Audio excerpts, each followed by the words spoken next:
Hello developers, businessman and learners.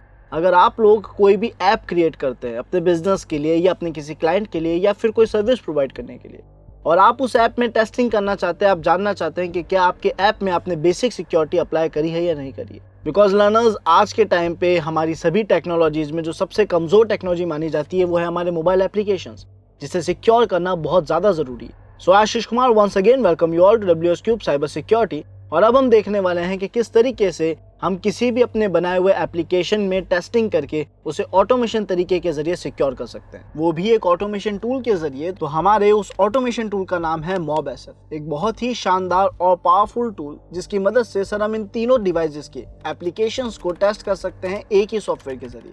और उसमें भी खास ये है कि हमें सॉफ्टवेयर को इंस्टॉल करने की जरूरत नहीं पड़ेगी। इसके अलावा अगर आप में से कोई भी एथिकल हैकिंग, पेनिट्रेशन टेस्टिंग या बग बाउंटी हंटिंग जैसे एडवांस कोर्सेज में एनरोल होना चाहता है तो नीचे डिस्क्रिप्शन में आपको फॉर्म लिंक मिल जाएगा, जिसे आप फिल करके आज एनरोल कर सकते हैं अपने फेवरेट कोर्स में। यानी हम यहाँ पे क्या करेंगे, हम चलते हैं हमारे ब्राउजर की तरफ और हम यहाँ पे लिखेंगे MobSF एंड एंटर प्रेस करेंगे। जैसे ही आप ऐसा करेंगे तो देखेंगे कि इसका एक वेब एप्लीकेशन बनाया गया है जिसका जो डोमेन है वो है mobsf.live।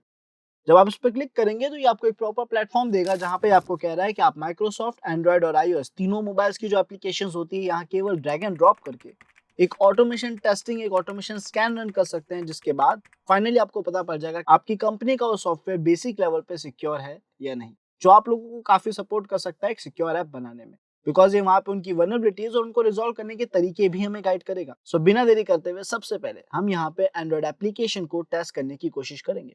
अब हमारे पास एक ऐसी एप्लीकेशन होनी चाहिए जिसको टेस्ट करने की परमिशन हमारे पास जरूर हो। तो आप सबको ध्यान रखना है, चाहे आप किसी भी सॉफ्टवेयर, किसी भी वेबसाइट या किसी भी डिवाइस पे टेस्टिंग परफॉर्म करते हैं, पेनिट्रेशन टेस्टिंग परफॉर्म करते हैं, कमियां ढूंढते हैं, वल्नरेबिलिटीज ढूंढते हैं, आपको उस डिवाइस की रिटर्न परमिशन, आपको सॉफ्टवेयर के ओनर की रिटर्न परमिशन होनी चाहिए है कि आप वहां पे टेस्टिंग कर सके। तो फिलहाल हम ऐसे ही एक टूल का यूज ले रहे हैं, एक ऐसी एप्लीकेशन का यूज ले रहे हैं जिसका नाम है इनसिक्योर बैंक v2.apk।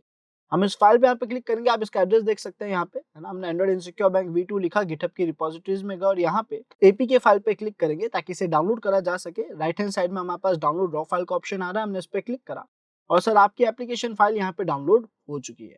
अब हम चलते हैं हमारे मॉब सिक्योरिटी फ्रेमवर्क में, जो हमें कह रहा है कि आप बस एप्लीकेशन ड्रैग एंड ड्रॉप करके उस पर टेस्टिंग स्टार्ट कर सकते हो।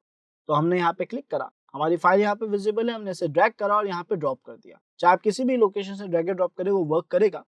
अब ओके बटन पे क्लिक करा है कि क्या हम इसे यहाँ पे ऐड करना चाहते हैं, और अब आप देखेंगे यहाँ पे कि इसकी टेस्टिंग स्टार्ट हो चुकी है और बहुत ही इजी और फास्ट तरीके से ये आपको पूरा आउटपुट ला कर दे देगा।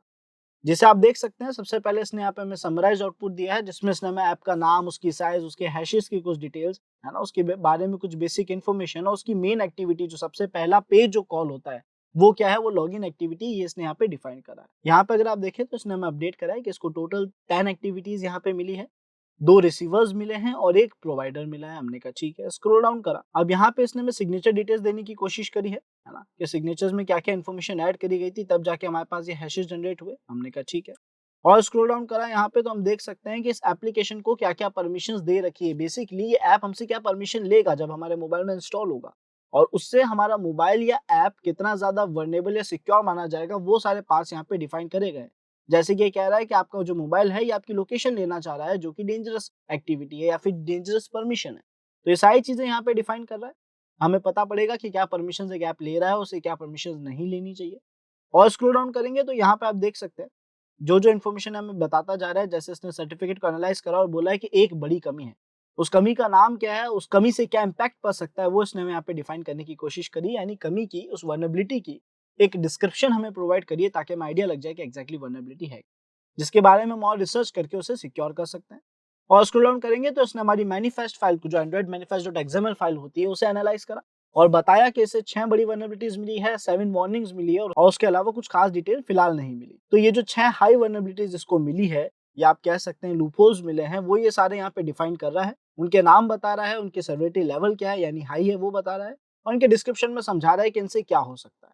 तो इस तरीके से एक डेवलपर को या एक बिजनेस ओनर को बहुत अच्छे से सपोर्ट मिल जाता है, उसे पता पड़ जाता है कि उसकी ऐप में एक बेसिक लेवल पे ही कितनी सारी वल्नरेबिलिटीज हैं, जिसे सिक्योर करके वो अपने ऐप को पहले से अच्छे लेवल पे अपडेट कर सकता है। यहाँ पे इसने सर्वर लोकेशंस डिफाइन करने की कोशिश करी। अगर आपके ऐप में कोई भी ऑनलाइन सर्वर्स यूज लिए जा रहे हैं, है ना, किसी भी तरीके से ऑनलाइन किसी सर्वर पे डेटा स्टोर करा जा रहा है, उससे कम्युनिकेशन करा जा रहा है, तो उसकी लोकेशन यहाँ पे बताएगा। फिलहाल ये ऐप किसी भी ऑनलाइन सर्वर से कम्युनिकेट नहीं कर रहा है। तो यहाँ पे कोई डेटा नहीं आया हमारे पास, है ना। उसके अलावा इसको जो जो एक्स्ट्रा डिटेल्स मिली है वो ये यहाँ पे मुझे बता रहा है कि ट्रैकर्स के तौर पे क्या-क्या यूज़ लिया जा रहा है इस ऐप में। उसके अलावा क्या-क्या स्क्रिप्ट्स यहाँ पे यूज़ ली जा रही है। उसके अलावा कुछ कीवर्ड्स, कुछ ऐसी टर्म्स जो हमारे काम आ सकती है वो इसने एक्सट्रैक्ट करने की कोशिश करी है यहाँ पे। काफ़ी सारी स्ट्रिंग्स भी इसे मिली है, फिलहाल हम उस पे क्लिक नहीं करेंगे, बहुत सारी स्ट्रिंग्स है और हमारे लिए ये वो वैल्यू अभी क्रिएट नहीं करेगी। अगेन एक्टिविटीज़ के सारे नाम बता रहा है, क्या-क्या एक्टिविटीज़ इसे देखने को मिली, है ना। रिसीवर्स के नाम बता रहा है, क्या-क्या रिसीवर्स इसे देखने को मिले, प्रोवाइडर का नाम बता रहा है। सो फाइनली लर्नर्स और यहाँ पे हमारी सारी की सारी फाइल्स दिखाएगा। अगर मैं इस पर क्लिक करूंगा तो आप देखोगे हर एक फाइल का लोकेशन, उसका नाम हमें यहाँ पे देखने को मिल रहा है। तो इस तरीके से इसने एक एंड्रॉइड एप्लीकेशन की तो अच्छी खासी इन्फॉर्मेशन दे दी। अब सर अगर हमारा जो ऐप है वो एक iOS डिवाइस के लिए है, यानी अगर हमने एक IPA फाइल बनाई है जो iOS मोबाइल्स में रन होती है, तो उसको कैसे टेस्ट करा जाए। दोनों ही काम जैसा मैंने कहा था, ये अकेला सॉफ्टवेयर या फिर माइक्रोसॉफ्ट ऐप भी होता तो वो भी ये टेस्ट कर लेता। तो हम इसके होम पेज पे चलते हैं, फिर से स्कैनिंग स्टार्ट करना चाहेंगे हम। अब यहाँ पे हमें एक iOS ऐप चाहिए टेस्टिंग के लिए, तो फिलहाल हम यूज लेंगे DVIA को। Basically dam vulnerable iOS application है ये, एक ऐसी एप्लीकेशन जिसके अंदर हम टेस्टिंग कर सकते हैं जो हमें परमिट कर रही है कि आप यहाँ पे जो basic iOS application penetration testing होती है वो अप्लाई कर सकते हैं, प्रैक्टिस कर सकते हैं। हम स्क्रॉल डाउन करेंगे और यहाँ पे देखेंगे तो यहाँ पे लिखा हुआ है DVIA v2.ipa फाइल जो iOS डिवाइसेस में रन होती है। हम इस पर क्लिक करेंगे और जैसा हमने पुरानी फाइल को डाउनलोड करा था, हम यहाँ पे भी डाउनलोड बटन पे क्लिक करके इस फाइल को डाउनलोड कर देंगे। डाउनलोड ब्लॉक आ रहा है, हम इसे अलाउ कर देते हैं बिकॉज ऑलरेडी मैं पहले डाउनलोड कर चुका था इस पर्टिकुलर फाइल को। फिर से क्लिक करते हैं तो आप देख सकते हैं फाइल डाउनलोड हो चुकी है। अब अगर हम हमारे मॉब एसएफ पे जाएं और वहां पे इस IPA फाइल को ड्रैग एंड ड्रॉप करें, ओके पे क्लिक करें, तो आप देखेंगे इसको भी इसने टेस्ट करना स्टार्ट कर दिया। हमें यहाँ पे कुछ कॉन्फ़िगरेशंस या कुछ चीजें मैनेज करने की जरूरत नहीं है। No doubt learners, MobSF के सॉफ्टवेयर भी है जो हम अपने सिस्टम में इंस्टॉल कर सकते हैं, बट फिलहाल वो कोई सेंस क्रिएट नहीं करेंगे जब हमें इसका एक लाइव प्लेटफॉर्म मिल रहा है सारी टेस्टिंग परफॉर्म करने के लिए। तो आप चाहें तो इसको भी यूज ले सकते हैं, अदरवाइज आप अपने टर्मिनल में, लिनक्स टर्मिनल में pip3 इंस्टॉल मॉब एसएफ लिख के एंटर प्रेस करेंगे तो आपका कंप्लीट टूल ऑटोमेटिकली इंस्टॉल हो जाएगा। सो यहाँ पे लर्नर्स हम देख सकते हैं कि हमारी ये IPA फाइल यानी iOS की एप्लीकेशन को भी इसने टेस्ट कर दिया और उसका आउटपुट लाके दिया है। ये हमारे पास इसकी बेसिक समरी है। स्क्रॉल डाउन करेंगे यहाँ पे हम तो इसके रिलेटेड इसने ऐप की परमिशंस को लेकर कुछ वल्नरेबिलिटीज बताई है। एक डेंजरस वल्नरेबिलिटी इसने बताई है कि आपका जो ऐप है वो कैमरा को एक्सेस कर रहा है, उसकी परमिशन उसके पास नहीं होनी चाहिए, ऐसा ही रिकमेंड कर रहा है। स्क्रॉल डाउन करेंगे तो यहाँ पे इसने ऐप की जो कम्युनिकेशंस होती है, ऐप ट्रांसपोर्ट सिक्योरिटी जो होती है, उस वहां पे इसने एक हाई लेवल वल्नरेबिलिटी बताई है। उस वल्नरेबिलिटी का नाम और उसकी डिस्क्रिप्शंस को यहाँ पे शो करा है। स्क्रॉल डाउन करेंगे तो 3 और वल्नरेबिलिटीज मिली है ऐप के बाइनरी कोड्स के अंदर, है ना। तो ऐप की जब प्रोग्रामिंग को, कोडिंग को इसने रीड करा तो वहां पे उसको जो जो वल्नरेबिलिटीज मिली उनसे डिटेल्ड इन्फॉर्मेशन इसने यहाँ पे दी है जो आपके लिए काफी काम आ सकती है।